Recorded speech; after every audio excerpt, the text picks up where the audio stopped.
Hello. After we posted a video a little while ago about solar panels and why it's a good idea to tilt them on the roof, we had a lot of people watch that video. It was a real surprise to us. And we also had a lot of questions. So we thought that we'd make a second video, a part 2 to that solar panels video, to explain some of the ways we made it and some of the other questions that came up. I'm Ben. Welcome back to Diamonds on Tour.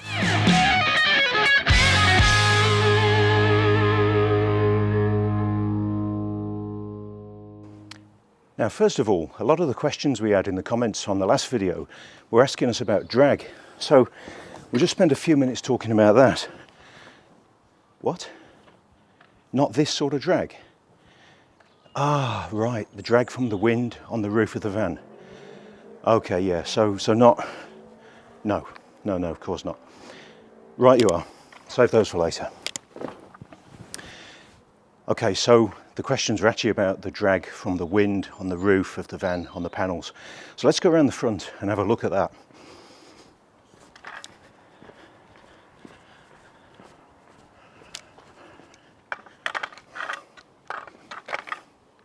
Right then, so this is the front of our van, the roof rack up here, and obviously the whole front of the van there. The solar panels are right at the back, so you can't see them from this angle, but this is what they look like from up there. Now, the frontal area of an object is a component of it, the drag, the aerodynamic drag. Now, I'm no physicist, so maybe some of you out there can help with this a little bit, but basically, if we're just talking about frontal area, I've measured this, and the area of the roof rack represents just about 3%, just over 3% of the whole area of the front of the van. Now, I know there's more to drag than frontal area. The turbulence that the tubes and all the components that are up on the top of the van and the roof box that's up here that we made are going to add to drag as well as the frontal area. You've got to have somewhere to put your skis there, haven't you? So we've got to have a roof box up there. But drag as well, you talk about turbulence. So if this is a round tube, one of our roof rack tubes, the air can come along and it separates around the object, but because of how steep this angle is on the back edge of the tube, the air can't stick to the back, and so what you get is the air flows around and it leaves this area, which is kind of lower pressure. It's almost a sort of a vacuum area which sucks on the back of the object as it's going through to drag it back. That's why it's called drag. Now, I haven't calculated any of this. I don't know how much that effect is in addition to the frontal area pushing through the air. Just on drag, this is why you get different shape objects. So this sort of aerofoil shape with the pointy back allows the air to collect much more closely around the back and reduces that sort of suction effect on the back. That said, I think all of this aerodynamic drag is far more significant as the speed increases. Now, that's an issue in cars and vehicles that do faster speeds, but really, you know, we're just touring around in the van. We avoid motorways as much as we possibly can because the stuff you want to see is on the back roads, isn't it, and through the towns and villages and the nice scenic areas. So I think that at the speeds that we'll be driving the van at, aerodynamic drag is not going to be that much of an issue. Far more of an issue is weight. A camper van, we use these vans up at their maximum weight all of the time, don't we? It's not like a delivery van that's just got a few parcels in the back and you know, it's empty most of the time or very lightly laden. So the sheer weight of a van like this, and of course we're up over 4 tons now that we've replated the van at that higher weight. Oh, all right. Any chance of getting this weighed? I'll link a video up here somewhere which talks all about weight and replating and why it is so important to be legal with your weight. Right now, in its current form, it's 4,060 kilos. But I think the weight of the van is the thing which is going to be contributing to reducing the fuel consumption far more than aerodynamic drag does. So I'm quite happy that the drag added by the stuff up on the roof rack isn't going to be adding significantly to the fuel consumption. So we'll get back outside onto the van, perhaps when it stops raining, and talk more about how we actually made that solar panel tilting mechanism up on the roof of the van. See you out there.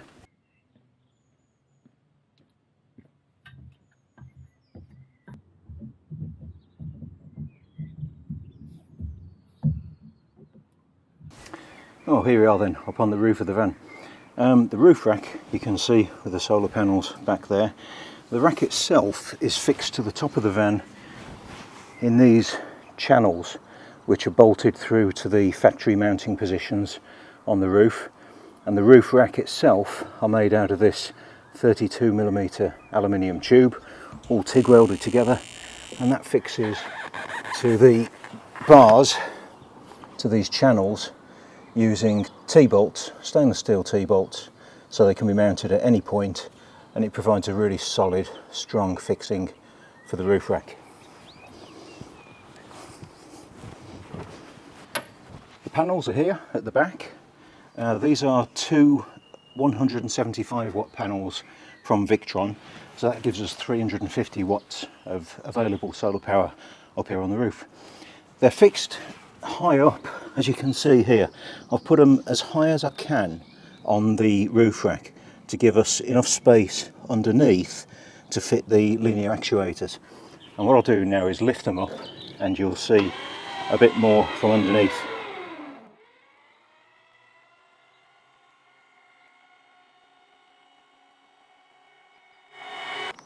There we go, so that's the panels at their full elevation, which is about 45 degrees, which is enough. If you see the video that we made before about why tilting panels is good, that's enough to give us a really good improvement in the solar power that we get from these panels.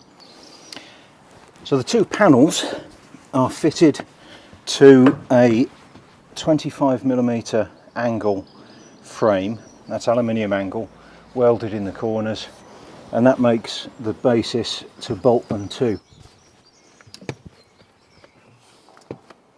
They're fitted to that using these, again, stainless fixings, countersunk into the panel for a nice smooth profile, and there's a lot of fixings all around the edge so that they're really solidly fixed to the frame. The actuators are fitted here.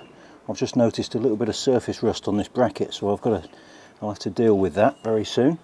But to give enough strength, because of the power that the actuators can apply to this frame, I used a 50mm by, I think that's 8mm angle section spanning all the way across the bracket and bolted solidly to the frame at the sides.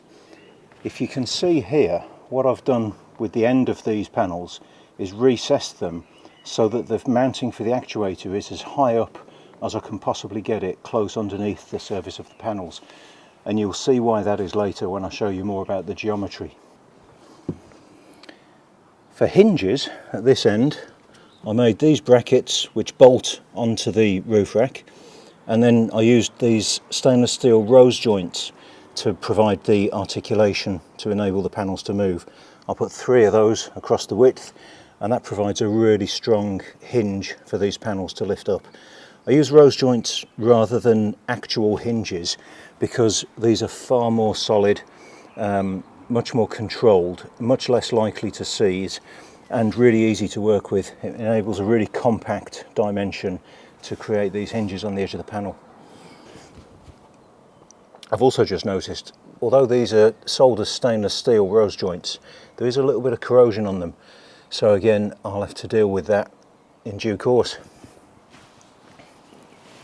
Now the actuators themselves are not fitted to the roof rack itself.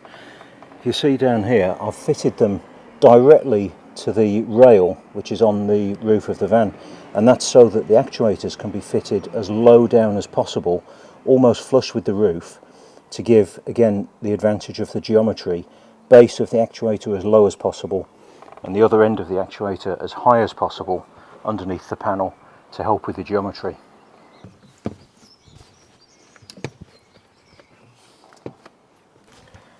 The wiring for these panels, they're wired in parallel because of the voltage that our charger can take, and then the wires go down adjacent to the hinge so that there's the smallest amount of movement possible on the wires, and then they run down to this junction box, Now I found that this was the easiest way to get all the wires that we need from inside the van up onto the roof. So in here are the wires for the solar panels, wires for the floodlights, which are all the way around the van on all sides, wires for the actuators, and for the tail lights. These are additional tail lights that are fitted up the top here because the spare wheel carrier that I've made partially obscures one of the tail lights, so it's really important to keep tail lights visible, so I fitted these additional lights up back. The other end of the panel from the hinges rests on little brackets which are welded onto the roof rack, protected with some foam rubber, so when the rack closes it rests securely on there to provide a good solid base for the panel. Now when you fit the actuators to the panel and your roof rack, it's important to make sure that when they're fitted and the panel is flat on the roof, the actuators are not fully closed down to their minimum length. The reason for that is that, if you can see here, the panel is down, so it's in its resting point, but hopefully you can see here the actuator has still got a little bit of a distance to go. So with it closed, you can wind the actuator in, and that just pulls the panels solidly down onto their mountings so that there's no movement in the panel when you're driving along, and so that they're really secure, held down firmly against any wind or any other movement. Now, another factor to consider with where you mount the actuators onto the panels is about the angle that you've got. So here, if you can see, our actuators are fixed here, which is a little bit above halfway down the length of the panel. If the actuators were mounted further down here, you'd find that even if the actuators were powerful enough to lift the panels with that much leverage, you'd be leaving a huge additional space with no support. And these are a big area, so if you get any wind collecting behind there, then you would really be at risk of tearing the panels off your roof. So having them mounted a bit further up, sort of halfway or a little bit more, reduces that likelihood and makes it generally a stronger and safer installation. Okay, let's talk about solar panel tilting geometry. Right, now you have to use your imagination a little bit with this, but this is the top of your van. Okay, there's the roof, and here is your roof rack. Now then, this is where your imagination really comes in. This is your solar panels. Here's the hinge. So we're going to attach the hinge at the end there. So now your solar panels can tilt up like that to face the sunshine. This is your linear actuator. See, there you are. There is it actuating in a linear fashion, kind of. I did say you needed to use your imagination. Now then, to lift your panel, the first thing to bear in mind is about the relationship from the top to the bottom and the angle that the actuator has to be at. So if you can imagine, when that actuator pushes out, it acts along an axis. So if you were to position the actuator quite high up like this, attached to the panel, so it's attached quite high above the roof of the van, maybe it's attached to your roof rack at the end here somewhere, and it's trying to push out and push the panels up. Now then, imagine that line extended beyond the actuator itself. So if we put a ruler down to show that, so there you go, you've got that angle coming up, and can you see it goes very, very close to the pivot there on the hinge.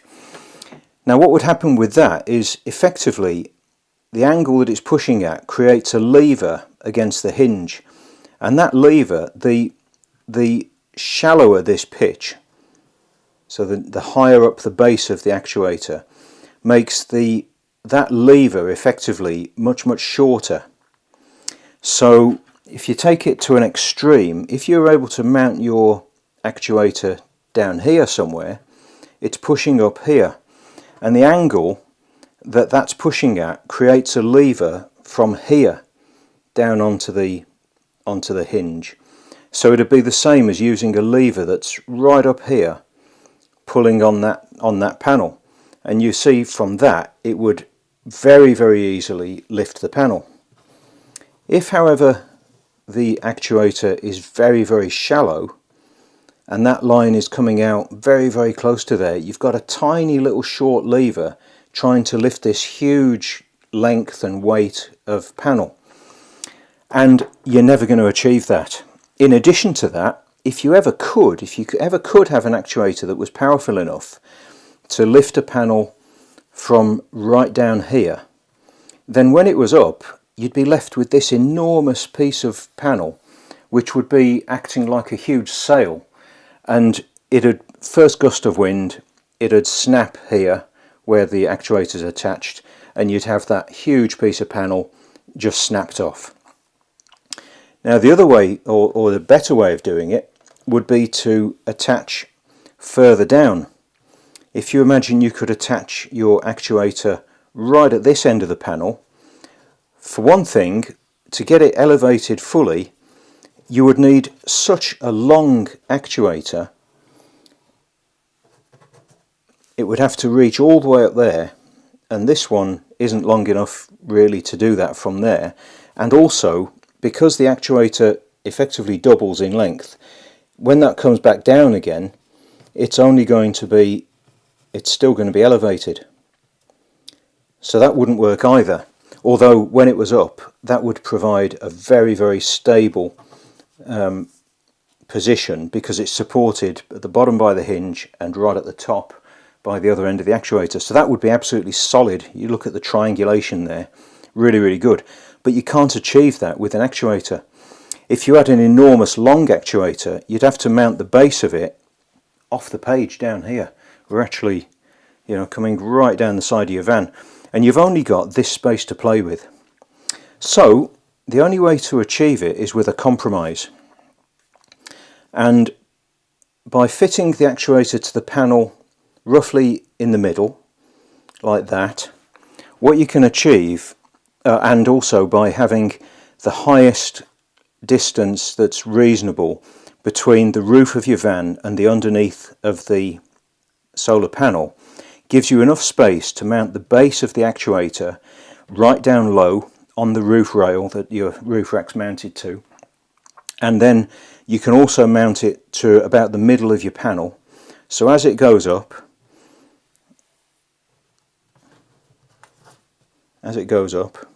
like that, you can still achieve a good level of elevation on your panels, and also you're supporting your panel halfway up, which leaves only partial, like half of the panel exposed to wind damage.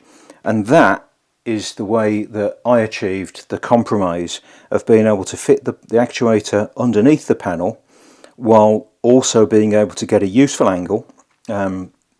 Ours goes up to about 50 degrees, which is enough. If you watch our video about the solar angle in the winter time and so on, then you'll see that that angle is enough to gain a really significant benefit in the use of your panels. So hopefully that explains why I tried to fit the base of the actuator as low as I possibly could, and the end where it attaches to the panel as high as I possibly could, because that gives this angle, when it's closed, that gives sufficient angle for the actuator to produce a reasonable leverage here to be able to actually start the panel lifting. And it also gives sufficient so that when the panel's down, the pull on the actuator pulling it back down again is enough to hold the panel firmly against its seats on the roof of the van. So don't forget, any questions in the comments down below. This is the remote control fob. So as you can see, it's simply labelled up and down, press down and they go down, press up and they go up. This is a momentary button as well, so you have to keep your finger on it for it to work, so if you let go it just stops immediately. Really good safety feature for preventing any accidents. Now this device is the receiver for that remote control. The way it works is it just simply has two connections. You connect power in one end and you connect the actuators to the other end, and when you press that button there's little bits of magic worked inside here and it simply reverses the polarity. There's one last thing I'd recommend with the wiring of linear actuators. I've shown you the remote control switch. Of course, you know, the battery in that remote control is going to die when the panels are up, or you're going to lose the remote or run over it, or the dog's going to run off with it, and you don't want to be left with your panels elevated and be trying to rewire the system to try and get them back down again or bodge the wiring in some way. So I'd recommend fitting a manual switch as well. Something like this would do the job. It's just a momentary switch, so you push up or down, and because it's momentary, just like the remote control, when you release it, it turns off and it'll stop moving, so you've just got it up and down. The wiring is very simple. Your two center connections wire your power into them, and then straight to your actuator, positive and negative, and then in the opposite direction it energizes these two connections, so just jump from the opposite corner, one to the other and there to there, and then that'll mean that the current will flow from that side in and out in one direction and from these two in the other direction, and that'll do the job. Okay, now then, one other obvious point hopefully is that it would be a really bad idea to drive down the road with your solar panels raised.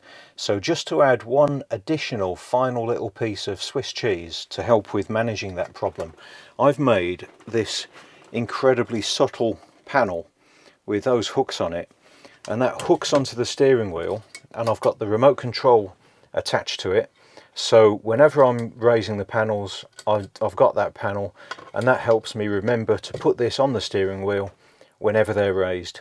So hopefully I won't be driving off anywhere with those panels up in the air and pulling those panels off the roof of our van on a tree. I really should have cleaned these panels before making this video, shouldn't I? Sorry about that. Oh, thanks very much for watching. I really hope you enjoyed this video. If you've got any questions or comments you'd like to make, please put them down below and I'll get back to you. And we'll see you again next time. Now, where were we? Bye now.